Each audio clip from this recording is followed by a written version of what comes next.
Halo teman-teman, Assalamualaikum warahmatullahi wabarakatuh. Jumpa lagi dengan saya, Yud Brother Marta. Teman-teman, sebelum melanjutkan video ini, jangan lupa untuk klik subscribe, kemudian juga klik tanda loncengnya, supaya teman-teman menjadi orang yang pertama mendapatkan notifikasi, mendapatkan pemberitahuan ketika channel ini mengupload video selanjutnya gitu. Dan juga ketika menonton video ini ya teman-teman, jangan lupa untuk cari tempat yang nyaman, cari tempat yang tenang, kondisi rileks, supaya sugesti positif, informasi positif yang saya sampaikan bisa teman-teman serap gitu ya. Oke, teman-teman, hari ini tentunya sudah masuk ke hari puasa pertama ya. Semoga teman-teman juga dapat menjalankan aktivitas puasa di hari Ramadan yang penuh berkah ini. Dan juga tentunya kita membutuhkan asupan energi yang cukup teman-teman ya. Nah, jadi di sini saya punya madu. Nah, ini ya, saya punya produk madu. Ini namanya madu istighfar. Ini produk saya teman-teman ya, dikemas oleh saya. Dan untuk teman-teman yang order untuk madu istighfar ini, teman-teman tidak perlu ragu, tidak perlu khawatir, karena madu istighfar ini dijamin kemurnian dan keasliannya, karena kami sudah memiliki ataupun mengantongi sertifikat uji lab keaslian dan yang dikeluarkan oleh Universitas Indonesia. Jadi nanti untuk teman-teman yang kepengen order, silahkan langsung WA aja di nomor yang saya tulis ya nanti di bawah sini. Dan kemudian untuk sertifikat keasliannya nanti akan kami share juga di WA gitu ya teman-teman. Tentunya karena kita ketika berpuasa, orang yang terkena anxiety itu memang cenderung energi gampang habis, gampang lemas gitu. Makanya kita harus tunjang dengan meminum madu alami, madu yang murni ya, yang dijamin kemurniannya. Oke teman-teman, di video kali ini kita akan bahas tentang seberapa penting sih gitu ya kita itu pergi ke psikiater gitu ya, psikiater ataupun ke dokter kejiwaan, seberapa penting dan seberapa bermanfaat gitu. Nah, ini saya berbicara berdasarkan pengalaman yang saya alami dulu ya teman-teman, dan beberapa rangkuman dari beberapa pengalaman yang saya himpun gitu kan teman-teman. Oke, langsung aja teman-teman. Ibarat begini teman-teman ya, sahabat semuanya, kita sebelum ke psikiater kita memiliki kecemasan kadarnya katakanlah 80% ya. Kadar kecemasan kita jika kita buat ke persen misalnya 80% itu sebelum datang ke psikiater ataupun dokter kejiwaan. Nah, setelah itu kita putuskan untuk datang ke psikiater. Kita datang ke psikiater, di sana kita ditanyai, kita diwawancarai, kita disuruh curhat tentang masalah hidup kita, tentang masalah apa yang sedang kita alami gitu kan. Memang tapi cenderung kebanyakan untuk kita yang menderita anxiety karena asam lambung, itu yang kita rasakan, yang kita curhatkan adalah tentang sensasi kayak mau mati, sensasi ini, sensasi itu dan sebagainya. Seperti itu. Nah, dari kecemasan yang memiliki kadar 80% itu, ketika kita nanti dikasih obat ya di sana teman-teman, kita dikasih obat. Di sana kita ditensi juga, kita diyakinkan bahwa yang kita alami ini tidak berbahaya. Yang kita alami ini hanya sebatas sensasi doang yang muncul karena kecemasan, karena pikiran kita yang takut gitu. Nah, kemudian nanti kita diberi obat tuh kayak dikasih obat selama 2 minggu. Nah, pas kita minum obat itu ya, obat dari psikiater itu, dari dokter kejiwaan, kita dikasih obat. Biasanya dalam tempo 2 minggu menghabiskan obat, kita akan merasa sembuh teman-teman, benar-benar sembuh ya, nggak ngerasain sensasi apa-apa. Nah, apakah teman-teman tahu obat yang dikasih itu apa? Nah, di sana ada salah satunya adalah obat penenang teman-teman ya, obat penenang. Jadi kita dikasih obat penenang di mana kita itu otaknya dipaksa untuk menekan keluarnya hormon sakit ataupun hormon kortisol ya. Dan otak kita itu dipaksa untuk mengeluarkan hormon-hormon yang senang, hormon-hormon yang tenang, yang rileks. Di antaranya ada endorfin, hormon kesenangan gitu. Nah, makanya ketika kita minum obat dari psikiater selama 2 minggu kita merasa sembuh. Kita merasa sembuh, nggak ada sensasi apapun. Nah, berdasarkan pengalaman yang saya alami teman-teman ya, ketika itu saya minum obat psikiater, obatnya itu 2 minggu kan, setelah saya kira udah sembuh tuh ya, selama 2 minggu, wah ini udah sembuh alhamdulillah. Nah, selama udah sembuh itu kan, obat habis selama 2 minggu. Nah, ini muncul teman-teman, yang saya alami itu gini lah. Tadi di awal sebelum kita ke psikiater, kecemasan kita kadarnya 80% ya. Ketika kita minum obat psikiater, kadar kecemasan kita itu turun drastis hingga ke 20% teman-teman. Ya, pokoknya turun drastis 20%, 15%, bahkan ke 5%. Jadi kecemasan kita itu benar-benar berkurang jauh sekali. Nah, tapi ketika kita itu nanti obatnya habis, ya obat selama 2 minggu itu habis, itu nggak langsung, nggak gini teman.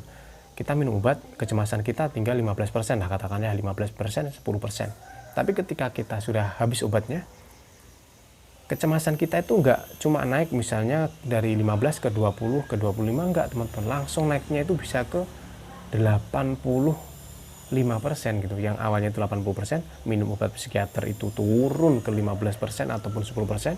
Nah, setelah obatnya habis, kita itu kecemasannya naik langsung tinggi ke angka 85% ataupun ke angka 80% lagi.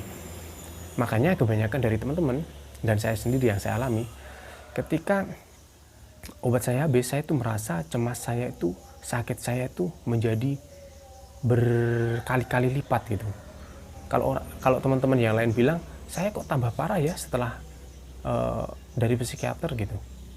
Nah, dan perlu teman-teman ketahui bahwa kita berobat ke psikiater itu ya, itu kita berobat paling nggak 6 bulan teman-teman, nggak boleh putus obat selama 6 bulan. Ya, sebenarnya yang namanya penyakit itu ketika diobati dengan tuntas pasti sembuh ya teman-teman, pasti sembuh. Dan kebetulan saya itu dulu berobat ke psikiater itu 1 kali, tapi nyatanya bisa sembuh teman-teman. Nah, 1 kali kan, diberi obat 2 minggu. Di situ setelah obat habis, saya ceritakan tadi, kecemasannya meningkat drastis. Nah, dengan dasar itu saya nggak berani lagi datang ke psikiater. Takut saya ketika nanti saya ke psikiater, dikasih obatnya habis, saya tambah drop, saya tambah sakitnya kayak seolah-olah tambah parah gitu. Yang saya takutkan itu dulu. Setelah saya pahami ternyata mekanismenya seperti itu teman-teman. Jadi sebenarnya kalau kita ke psikiater, kita nggak boleh putus obat. Kita lanjutkan selama paling nggak 6 bulan. Tapi ternyata saya pun tanpa ke psikiater yang kedua dan ketiga dan seterusnya, ternyata bisa sembuh teman-teman. Nah, dari sini bisa kita simpulkan teman-teman ya. Dari sini bisa kita simpulkan, teman-teman nggak usah takut, teman-teman nggak usah ragu, nggak usah terlalu cemas. Karena kuncinya di sini, di otak. Ya. Kita hanya diberi obat psikiater. Obatnya itu biasanya berbentuk kapsul kayak gitu ya, berbentuk kapsul.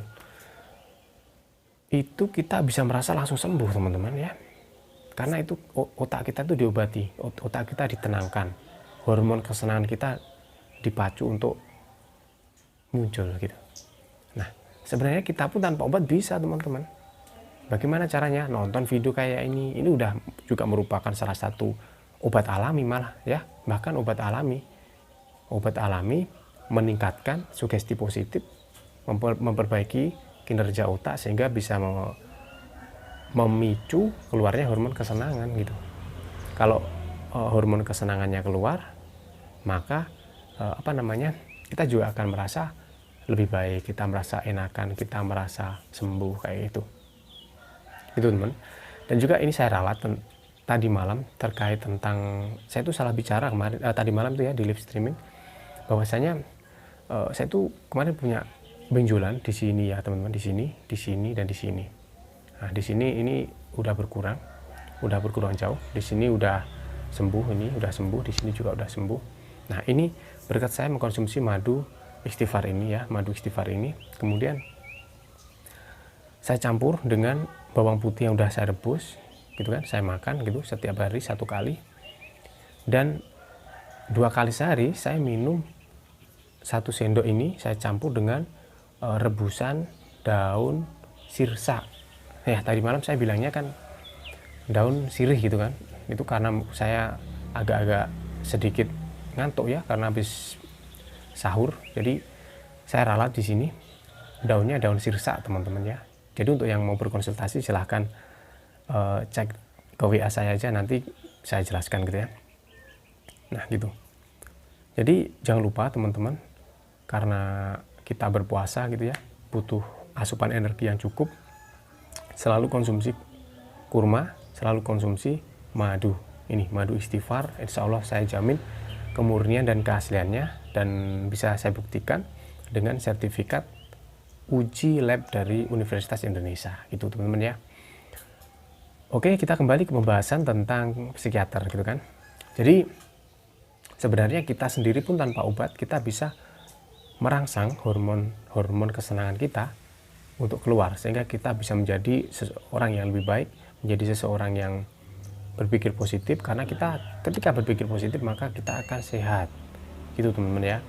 Jadi seberapa penting kita ke psikiater? Sebenarnya penting banget teman-teman ya, karena dokter kejiwaan khususnya ya, psikiater, beliau memang sudah dalam bidangnya, sudah di bidangnya menata otak yang sedang error, menata otak yang sedang bermasalah dengan obat-obatan tentunya ya, dengan obat-obatan. Karena berdasarkan pengalaman saya dulu ketika saya itu habis obat, kemudian cemasnya itu berkali-kali lipat kan menurut saya. Setelah saya WA, Bu, saya ini cemasnya kok tambah ya Bu ya, gitu. Nggak ada jawaban, jawabannya itu keesokan harinya, dan dari ibu psikiater itu jawabannya hanya satu, minum obat. Nah, jadi kita memang dipaksa untuk minum obat yang bisa menenangkan obat gitu. Tapi kalau cara saya adalah kita pasti bisa tanpa obat. Ya, bagaimana caranya? Ya tonton aja video kayak gini ya. Cermati, kemudian pahami, dan jadikan sesuatu yang nikmat. Nanti insya Allah juga sugesti positif itu akan muncul sendiri teman-teman. Akan timbul dan akan memicu munculnya hormon kesenangan dan mengurangi hormon kortisol ataupun hormon sakit gitu. Oke, itu terkait tentang ke psikiater ya. Jadi untuk keputusan silahkan teman-teman ambil sendiri keputusannya bagaimana. Kalau saya ke psikiater 1 kali dan sebelumnya saya bisa sembuh, dan banyak dari teman-teman yang juga datang ke psikiater, dan juga ada beberapa yang ke psikiater diputus kemudian merasakan cemasnya lebih cemas dari yang sebelumnya. Itu banyak sekali yang bercerita. Jadi semua keputusan ada di tangan teman-teman sendiri. Mau ke psikiater mau enggak itu terserah teman-teman sendiri gitu ya. Semua tergantung kemampuan finansial, dan juga tergantung dari kemauan teman-teman seberapa usaha untuk sembuh gitu. Ya, kalau saya tetap sarankan yang terbaik berobat ke psikiater, tapi ya itu harus 6 bulan. Tetapi saya yakinkan kepada teman-teman, tanpa ke psikiater pun teman-teman akan bisa sembuh. Oke ya, gitu ya. Oke, itu dulu dari saya. Jangan lupa untuk klik subscribe, klik tanda loncengnya, dan share juga supaya makin banyak teman-teman yang terbantu gitu ya. Dan juga semoga channel ini semakin berkembang di dunia per-YouTubean dan juga bisa membantu teman-teman yang membutuhkan. Oke, gitu saya akhiri. Yogi Pradana Marta. Wabillahi taufiq wal hidayah. Wassalamualaikum warahmatullahi wabarakatuh.